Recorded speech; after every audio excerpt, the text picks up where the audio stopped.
So how to make an herbal oil. It's very simple to make an herbal oil. One is the stovetop method, which takes between 30 and 45 minutes.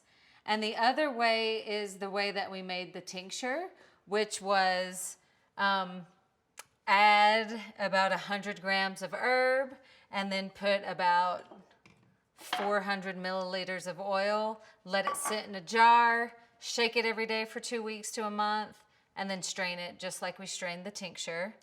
And that way's fun if you're not in a hurry to make the oil and you just want to sit there and shake it every day and watch it infuse.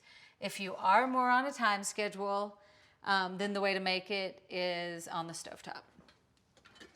So I already have calendula flowers in the top of the boiler to make the oil. And then I'm just going to use a straight olive oil just in case someone has a nut allergy and I don't want to use the almond.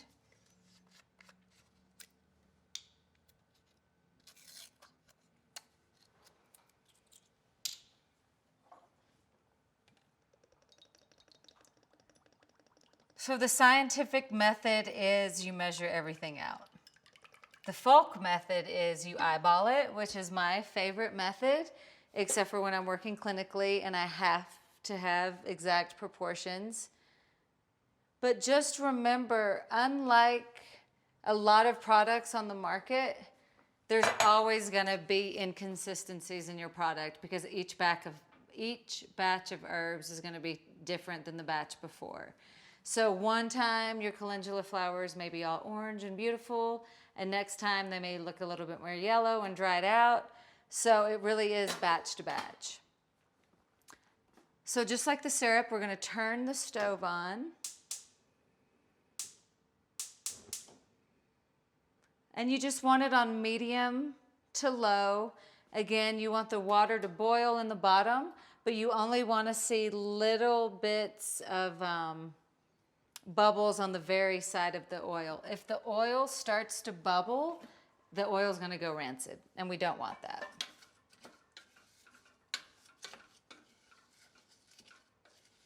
So we just make sure that all of the plant material is covered, and the plant material will start to shrink as it gets soaked in the oils.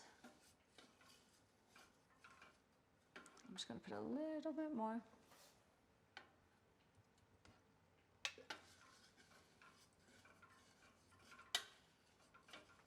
And so you would let this sit, since it's calendula flowers, I would let it sit about 45 minutes. If it were something like lavender or rose, I would only do about 30 minutes.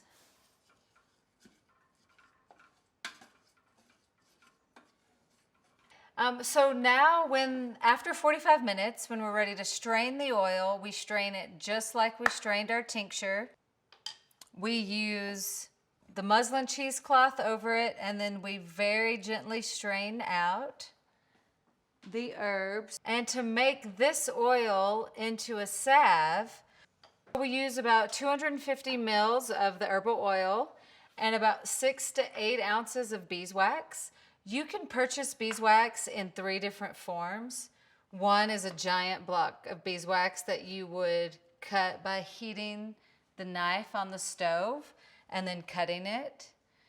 I really like these little pastils. They're super easy. They're little beads, so they're going to immediately melt once we heat them.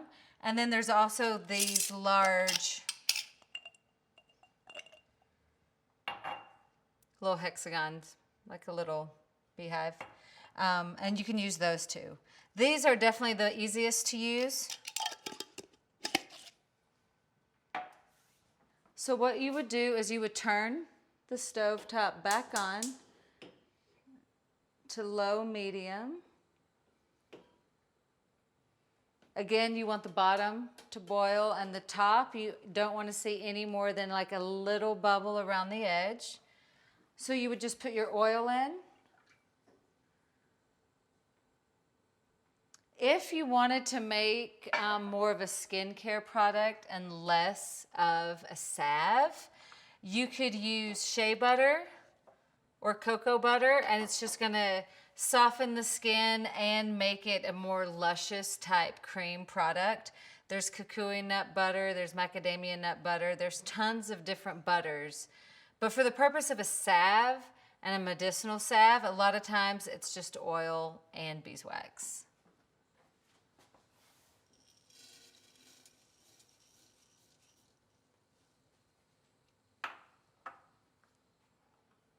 So as we wait for the beeswax to melt, we always want to give it a little stir just to make sure it gets evenly distributed. And while we wait for that to melt, maybe we'll make something else. And once the beeswax or cocoa butter is melted into the oil,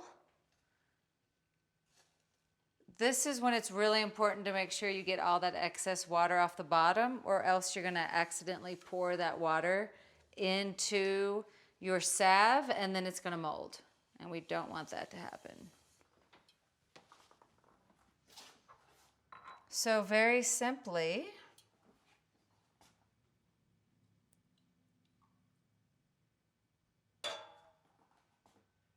we pour our mixture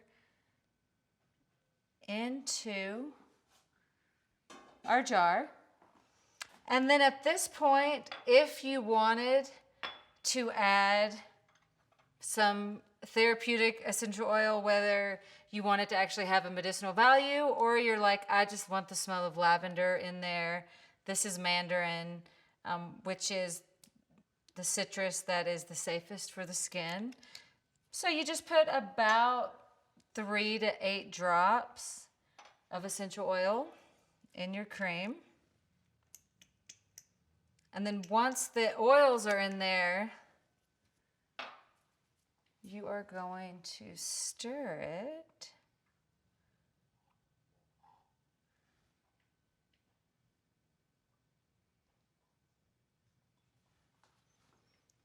And then you can already see these are starting to harden. So it doesn't take long to harden, but you don't want to put the lid on until this is completely cooled, or moisture is going to collect inside the jar and it's going to mold. And when it is done, your salve should look like this. And again, always label so you know exactly what's in there.